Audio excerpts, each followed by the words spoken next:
Susan Collins, left, and Lisa Murkowski, flank President Trump during a meeting in June to discuss healthcare. Michael Reynolds, European Press Photo Agency. Were you expecting the Republican healthcare bill to go down with such a thud this week? Definitely a moment to remember.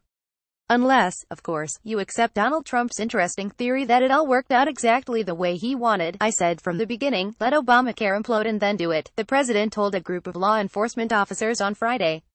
This was part of the White House celebration of American Heroes Week, which was highlighted by Trump's surprise effort to discriminate against transgender volunteers in the military, but of course he really wanted a bill to sign. Maybe he was too distracted by the subtle plotting against Reince Priebus to focus. Otherwise, he's just the worst lobbyist in history, and he underestimated two Senate Republicans, Susan Collins and Lisa Murkowski. John McCain's no vote was the high point of the drama, but Collins and Murkowski were the fierce, consistent forces of resistance that gave McCain his opportunity. My favorite moment came when Trump dispatched Interior Secretary Ryan Zinke to warn Murkowski that if she continued to vote against the bill, her home state of Alaska would lose stuff it wanted from the federal government. Perhaps we will read about this in The Art of the Deal, Presidential Edition. If you need to win over one special vote, try to do it with threats.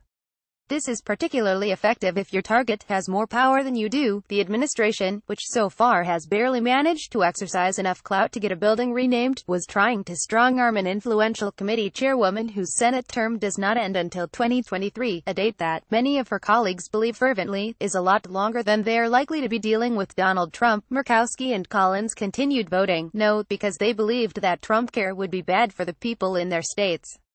Other Republican senators felt the same way, but lacked the same nerve. They were amazing, said Chuck Schumer, the extremely happy Senate Democratic leader. Both women have had memorable Senate careers, but neither has always been what you'd call a profile in courage. Collins's main constituents give her a lot of latitude. Murkowski, who was first appointed to her seat by her father the governor, is known for her intense devotion to all forms of oil drilling. The Alaska Dispatch News speculated that the projects Zinke threatened to axe included future opportunities to drill in the Arctic National Wildlife Refuge.